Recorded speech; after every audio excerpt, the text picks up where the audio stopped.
again. Just going to talk a little bit about chipping today. There's lots of information out there on what we need to do to chip it better. But I'm just going to talk about a couple of things that I generally see, and hopefully it helps those watching.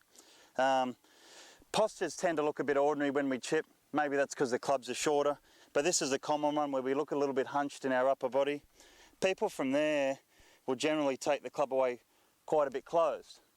From this angle here, it'll go with this body where the club face will shut and the shoulders will look like they tilt a bit. So you'll find a lot of good chippers that do that, but then they fix it by getting the hands in front.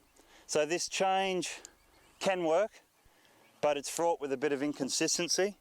So the idea that you've always got to keep your hands in front of the ball, always got to push it this way, isn't necessarily the way to go.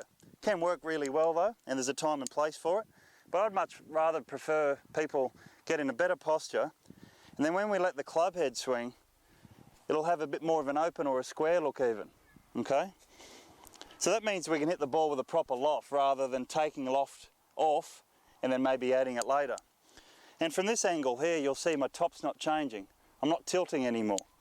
All right, so I'm just gonna let the club head open, and I'm gonna do the thing that most people fear. As this comes back down, I'm gonna let the club head overtake my hands. That'll send the fear of God through everyone.